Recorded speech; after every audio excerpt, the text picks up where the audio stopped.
नमस्कार साथियों, स्वागत है आप सभी का अंकित इंस्पायर्स इंडिया पर। मैं हूं अंकित अवस्थी। लगता है कि अमेरिका और ईरान के बीच में पीस डील जल्दी ही साइन हो जाएगी यदि अमेरिका के राष्ट्रपति ट्रंप का बयान सही मान लिया जाए तो। ऐसा मैं क्यों कह रहा हूं? क्योंकि फिलहाल बड़ी हेडलाइंस ये चल रही हैं ट्रंप के थ्रू कि ईरान ने अपना एनरिच्ड यूरेनियम देने पर सहमति जता दी है। इतना ही नहीं, इस खबर के साथ साथ एक खबर और चल रही है कि ट्रंप की मध्यस्थता से इजराइल और लेबनान के बीच भी सीज फायर 10 दिन का अनाउंस हो गया है। लगता है कि दुनिया में शांति आने वाली है, और शांति सबसे इंपॉर्टेंट बात इसलिए बड़ी बन रही है क्योंकि ये पूरी दुनिया द्वारा डिजायर्ड है कि एक बार यहां शांति आए तो विश्व अपनी राह पकड़कर आगे निकले। ट्रंप की बात को अगर मान लिया जाए तो इतने सालों की मेहनत से एनरिच किया हुआ यूरेनियम अब ईरान अमेरिका को सौंप देगा। आपको याद होगा कि बीते हफ्ते हम लोगों ने जब इस्लामाबाद वार्ता पर चर्चा की थी तब निकलकर यह आया था कि पाकिस्तान ने अपना यूरेनियम सौंपने से इनकार कर, पाकिस्तान के इस्लामाबाद में जब वार्ता हुई थी ईरान और अमेरिका की, जिसमें जेडी वेंस आए थे और उस तरफ से उनके विदेश मंत्री आए थे ईरान के, तब बयान यह था कि ईरान अपना यूरेनियम एनरिचमेंट नहीं रोकना चाहता और अमेरिका चाहता है कि वो अगले 20 साल तक कुछ भी शुरू ना करे। फिर बात निकल कर आई कि ईरान ने कहा कि 5 साल तक बात बनाकर देख लो। अब इस रस्साकसी में किसी ना किसी के डिमांड में और उसकी सप्लाई में बात जो अब आगे निकल कर आ रही है, जिसको ट्रंप एक बड़ी खबर बता रहे हैं, और वो ये कि ईरान ने अपना एनरिचमेंट प्रोग्राम रोकने पर सहमति जता दी है। साथियों, जब एनरिचमेंट प्रोग्राम की बात हो तो इसका थोड़ा सा महत्व समझ लीजिए। एनरिचमेंट करने के लिए ईरान ने बहुत ही गहराई में जमीन के अंदर बड़ी सारी टनल्स के भीतर इस प्रकार से एनरिचमेंट प्रोग्राम बना रखा है। ये जो वीडियो आप बना देख रहे हैं ये हमने एआई से जनरेट किया है, जिसमें यूरेनियम के एनरिचमेंट को यानी कि पिच ब्लेंड से यूरेनियम 92-235 की मात्रा को बढ़ाने का काम किया जाता है। उसकी शुद्धता को 90% तक ले जाने की ये जो पूरी प्रक्रिया है, जिसमें निकला हुआ यूरेनियम बिल्कुल बॉम्ब जैसा, बॉम्ब लायक यूरेनियम होता है। ये जो आप पूरा वीडियो देख रहे हैं ये हमने अपनी ही क्लास के अंदर बनाया हुआ वीडियो है, जो कि एआई की जो कक्षाएं हमारी चलती हैं उसके अंदर। मतलब कि एक प्रकार से समझिए कि बहुत ही क्लासिफाइड प्रोडक्ट है। अगर इसे देने के ऊपर इतने समय के वैज्ञानिकों की रिसर्च और मेहनत को ईरान तैयार हो गया है तो ये एक बहुत बड़ा अमेरिकी अचीवमेंट कंसीडर किया जा सकता है। मतलब ये खबर हल्की खबर नहीं मानी जा सकती, इसे आप ऐसे समझिए। इसके साथ साथ पिछली बार जब इस्लामाबाद वार्ता हुई थी तब इजराइल ने माना नहीं था और इजराइल लेबनान पर हमला कर दिया था। इस बार ट्रंप ने आने वाले समय के लिए पहले ही इजराइल और लेबनान को बिठाकर बातचीत के रास्ते बना दिए हैं। चर्चा है कि ईरान के प्रधानमंत्री बेंजामिन नेतन्याहू, इजराइल के प्रधानमंत्री नेतन्याहू और लेबनान के राष्ट्रपति, इन दोनों को भी मिलाकर सीज फायर का हैंडशेक ट्रंप कराने जा रहे हैं। मतलब इजराइल लेबनान बातचीत हो जाएगी। यह बातचीत क्यों जरूरी है? क्योंकि ईरान चाहता था कि लेबनान पर हमले ना हो, तो ट्रंप उनके लिए यह सीज फायर प्रोग्राम ले आए। ट्रंप चाहते थे कि ईरान एनरिचमेंट प्रोग्राम ना करे। सूचना है कि ईरान यह सब करने के लिए तैयार हो गया है। तो फिर तो लगता है कि सारी की सारी परिस्थितियां नॉर्मल होती दिख ही जाएंगी। अर्थात क्या इन दोनों के बीच की दुश्मनी मिट जाएगी? क्या इन दोनों के बीच में मित्रता का हाथ बढ़ जाएगा? क्या ईरान जो अभी तक इतना विध्वंस देखा था वो उस विध्वंस से बाहर निकलता हुआ दिख जाएगा? अब ये तमाम प्रकार के सवाल दिमाग में चलने शुरू हो रहे हैं। इनके प्रोज क्या हैं, कॉन्स क्या हैं, सच्चाई क्या है, ट्रंप के दावे क्या हैं, ईरान ने कुछ अलग क्लेम तो नहीं कर दिया है?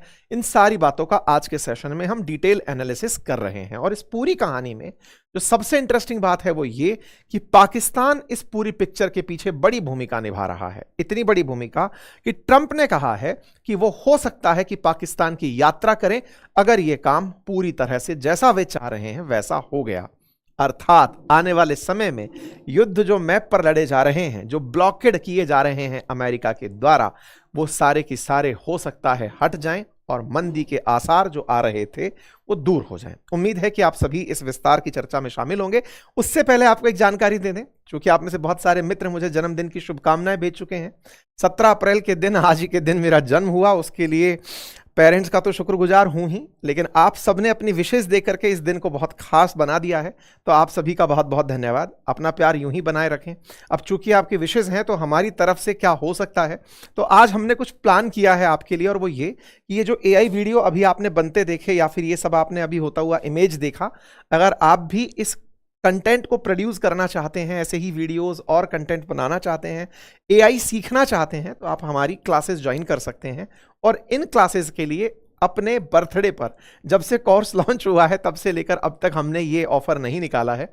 ये फर्स्ट टाइम है कि हमने अपने जन्मदिन पर, शुरुआत से हम 33% डिस्काउंट देते आ रहे थे, आज के दिन पर हमने 17%, 17 अप्रैल को ध्यान में रखते हुए एडिशनल डिस्काउंट ऑन 33% अनाउंस किया है। यदि आप चाहें तो हमारा कोर्स ले सकते हैं। AI मास्टरी क्लास है जिसमें हमने लगभग 30 से अधिक AI टूल्स आपको सिखाए हैं, साल भर की वैधता के साथ आप उनका इस्तेमाल करते हुए वीडियो क्रिएशन हो, इमेज क्रिएशन हो, स्क्रिप्ट राइटिंग हो, वेबसाइट मेकिंग हो, तमाम वो फीचर्स जो आप AI से कर सकते हैं। इंडिया के बेस्ट कोर्सेज में से एक कोर्स आपके लिए उपलब्ध है, लिंक कमेंट बॉक्स में पिन है। उम्मीद है कि आपको ये रिटर्न गिफ्ट मेरी तरफ से पसंद आएगा। चलिए साथियों आगे बढ़ते हैं। तो अभी का चर्चा यह है कि अमेरिका का मानना है कि ईरान उसे एनरिच्ड यूरेनियम सौंपने पर सहमत हो गया है, और इस सहमति के लिए वो जल्दी ही समझौता कर लेगा, और जैसे ही समझौता होगा दुनिया के अंदर ऑयल की सप्लाई भरपूर मात्रा में हो जाएगी।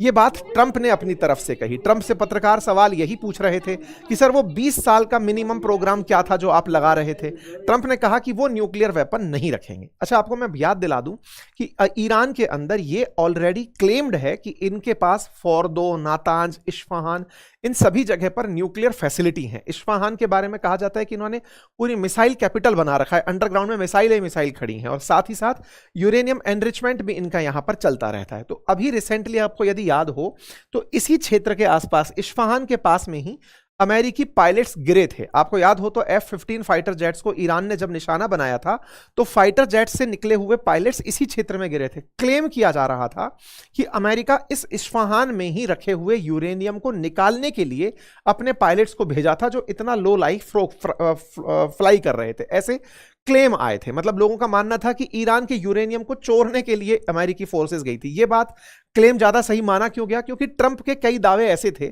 जिसमें उन्होंने यह कहा था कि मैं 10,000 से अधिक सैनिक भेज रहा हूं मिडिल ईस्ट की तरफ, इस पूरे वेस्ट एशिया की तरफ, ताकि इस क्षेत्र में नियंत्रण स्थापित करते हुए यहां पर रखे हुए यूरेनियम को हम उठाकर ले आए। तो बोले अमेरिका ने उसका यथासंभव प्रयास किया, लेकिन वो एग्जीक्यूट नहीं हुआ। आपको याद होगा हमने इस पर एक डिटेल सेशन भी किया है, और मतलब इस पर चर्चा खूब ज्यादा हुई थी कि ईरान से यूरेनियम छीनने की तैयारी अमेरिका कर रहा है, लेकिन वो सक्सेसफुल नहीं हुआ। उसने प्रयास भी किए, पायलट भी गिर गए उसके, और काफी ज्यादा उसका नुकसान हुआ।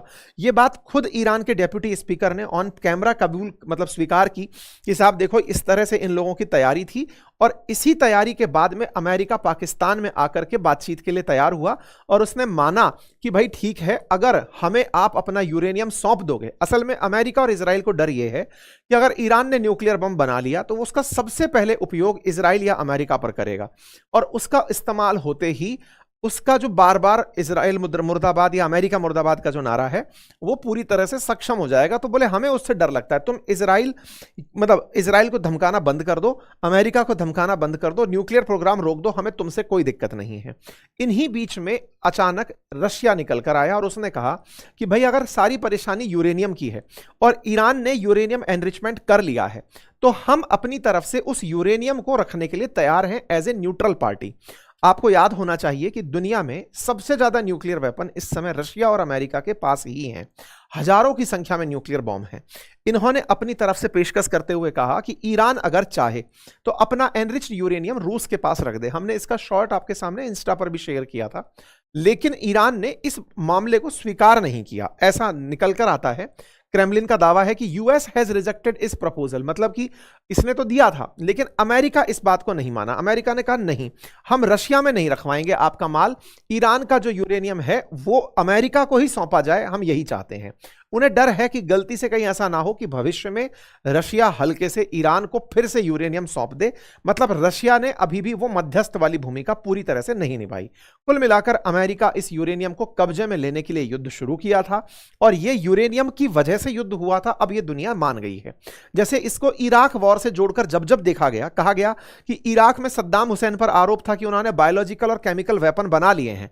बुश को यह लगता था, लेकिन वास्तविकता में वो वेपन नहीं बने थे, उनको कहीं भी वो चीज नहीं बनी, लेकिन उन्होंने सद्दाम हुसैन को खत्म करने के नाम पर, इराक के ऑयल फील्ड पर कब्जा करने के नाम पर ये हमले किए थे। लेकिन ईरान के केस में ऐसा नहीं है। ईरान के पास यूरेनियम है, ईरान ने खुद इसे स्वीकारा है और इस वार्ता में बार बार यूरेनियम पर आकर बात जो टिकी है वो बताती है कि अमेरिका और इजराइल का डरना भी लाजमी है कि इनके पास यूरेनियम बॉम्ब जिस दिन बन गया ये बिना पूछे हमारे लिए मुसीबत खड़ी कर देंगे। तो ये इसी डर से चलते हुए ईरान से समझौते की लगातार बात कर रहे हैं।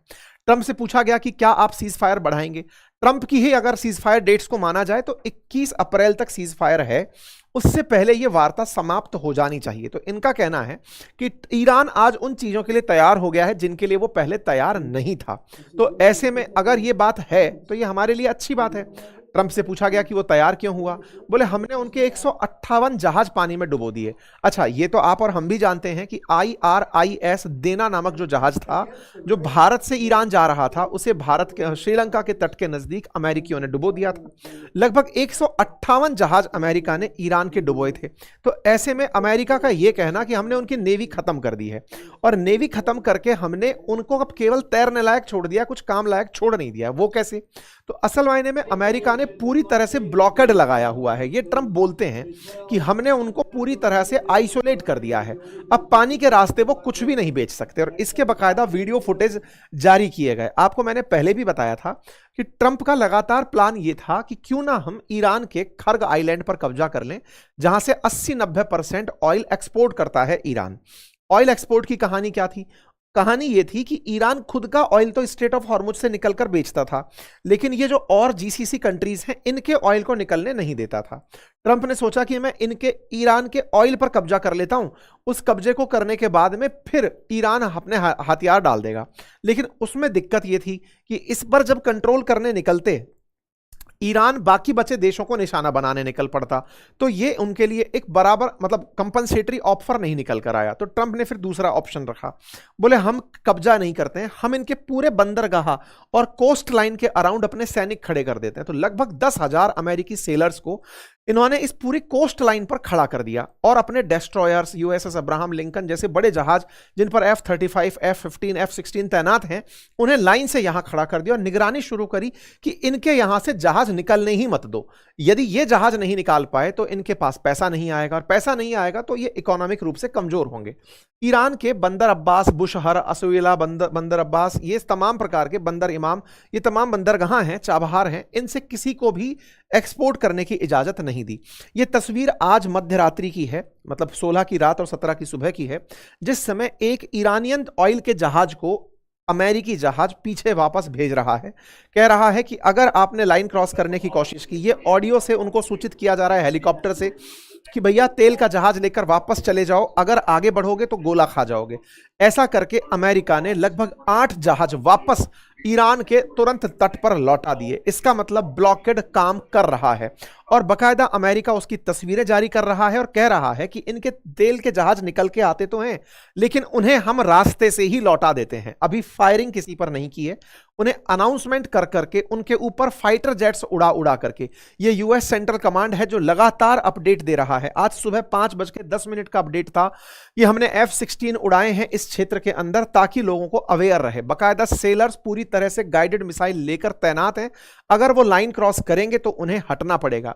ये अब्राहम लिंकन खड़ा है अरेबियन सी में जिस पर F-35 तैनात हैं। यदि ईरान ने एक बार भी कुछ गलती करने का प्रयास किया, मान लीजिए कि इन डेस्ट्रॉयर्स पर हमला करने का प्रयास किया, तो ये अपने फाइटर जेट्स से उड़कर फिर ईरान के ऊपर बड़ा हमला कर देंगे, यानी सीज फायर जो 21 तारीख तक का है उसे बीच में ही तोड़ देंगे। अर्थात खर्ग आइलैंड से बड़ा भी इन्होंने एक ऑप्शन इस पूरी कोस्ट लाइन को कंट्रोल में करके पैदा कर लिया है, और ऐसा करते हुए इन्होंने काफी सारे अमेरिकी ईरानियन जहाजों को लौटा दिया है। तो ट्रंप इस काम को करने में कामयाब हुए हैं, ऐसा ये कहते हैं। और इन्होंने पूछा कि साहब इस काम में अब डील आगे कैसे बढ़ रही है। तो देखो, मैंने आपको पहले भी एक लाइन कहा था कि ईरान के ऊपर ये अत्यधिक प्रेशर क्रिएट करके उसे तैयार करेंगे कि समझौता कर लो। समझौता कराएगा कौन? तो इस काम को कराने के लिए पाकिस्तान बड़ी भूमिका निभा रहा है। इसी कारण से ट्रंप ने कहा कि the field marshal has been great, the prime minister has been really great in Pakistan, so I might go. मैं पाकिस्तान जा सकता हूं। इन्होंने जा सकने की संभावना पाकिस्तान की व्यक्त कर दी। यह भी आज सुबह की बात है। तब जब ट्रंप ने यह बात कही तो इसके मायने क्या हैं कि ये इस्लामाबाद जाने को लेकर के क्यों सोच रहे हैं। अब उसकी कहानी सुनो। कहानी यह है कि आपको मालूम है कि ट्रंप से जाकर के ये दोनों लोग मिले थे, आसिम मुनीर और शहबाज शरीफ। आसिम मुनीर और शहबाज शरीफ तब से ट्रंप के चहेते हैं जब से ऑपरेशन सिंदूर में इन दोनों ने यह स्वीकार कर लिया था कि आप ही की वजह से हमारी शांति हुई है। तो ट्रंप इनको इस बात का क्रेडिट देते घूमते हैं कि आपने खुद त्राहिमाम पुकारते हुए मुझ तक यात्रा की थी, लेकिन उसके बाद भी आज जब मैं ये दुनिया के सामने बोलता हूं कि मैंने समझौता कराया था तो तुम लोग स्वीकारते हो। बस बने रहो, मैं तुम्हारी केयर करता रहूंगा। ये बात मैंने पहले भी कई बार आपसे कही थी कि अमेरिका ने पाकिस्तान और भारत में पाकिस्तान को क्यों चुना। उसके पीछे हमने बहुत बार ये बात डिकोड की थी।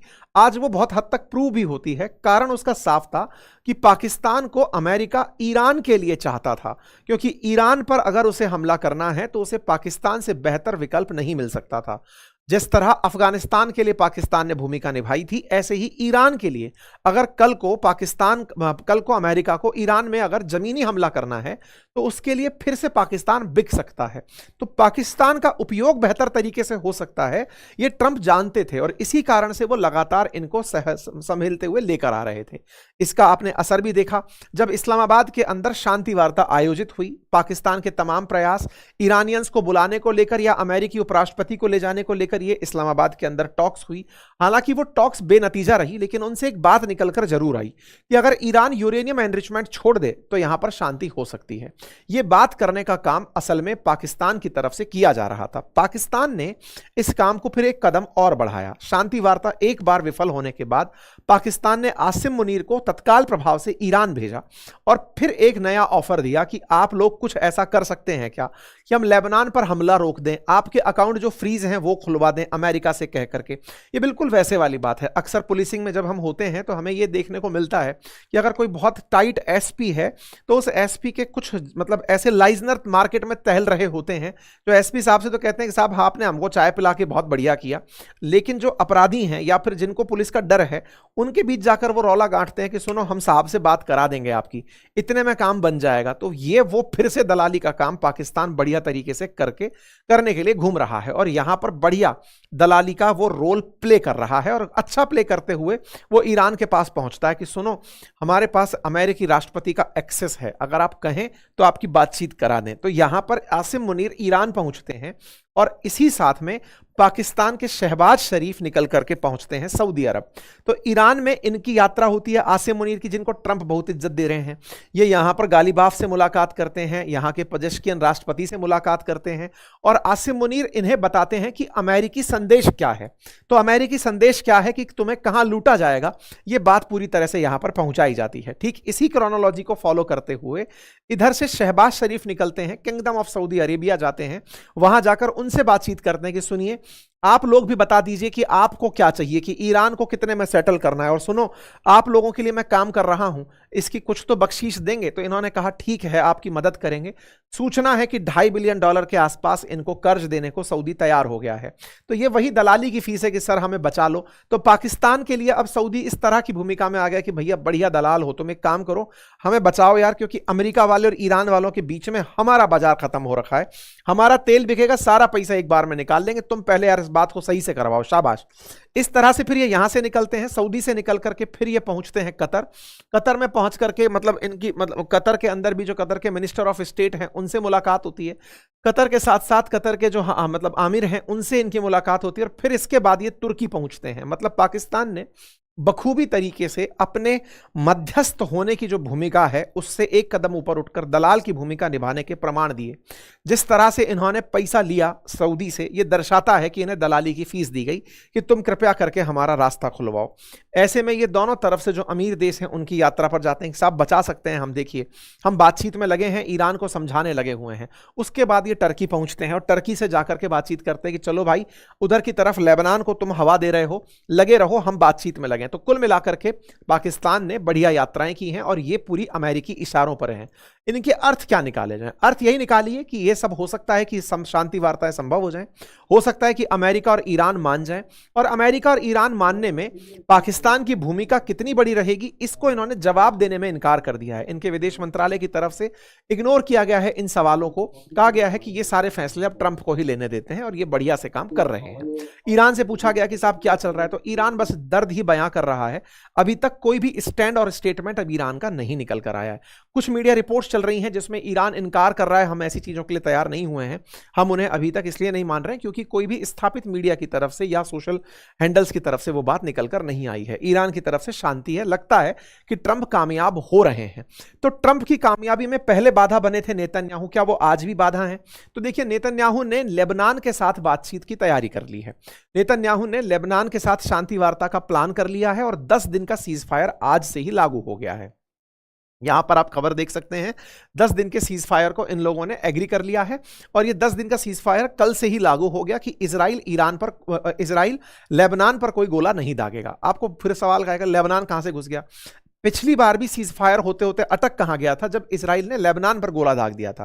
तो ट्रंप ने इस बार समझदारी से इन दोनों को शांत कराया है कि रुको इजराइल वालों, तुम लेबनान पर हमला नहीं करोगे, अदरवाइज ईरान फिर आते आते तैयार नहीं होगा। तो ट्रंप ने बकायदा प्रेसिडेंट ऑफ लेबनान जिनका नाम जोसेफ आउन है उन्हें और बीबी नेतन्याहू जो प्राइम मिनिस्टर ऑफ इजराइल हैं, इन दोनों को मुलाकात के लिए बुलाया है कि आओ भैया व्हाइट हाउस में बैठते हैं और 1983 से लेकर अब तक आप लोग बैठे नहीं हो, आओ बैठते हैं, बातचीत करते हैं, दोनों के बीच बातें कराते हैं। लोगों ने पूछा कि सर वो तो खुद ही कर रहे थे, तो आपने नया क्या कर दिया? तो इन्होंने कहा मैं नया हूं, मैं दोनों के बीच में वार्ता करा रहा हूं। बोले एम्बेसडर स्तर की तो पहले ही चल रही थी। बोले नहीं अब मैं करा रहा हूं ना, तो बस मैं करा रहा हूं। तो ट्रंप इस बार में फिर से नासिस्ट हुए, उनको फिर से लगा कि अहम ब्रह्मास्मि।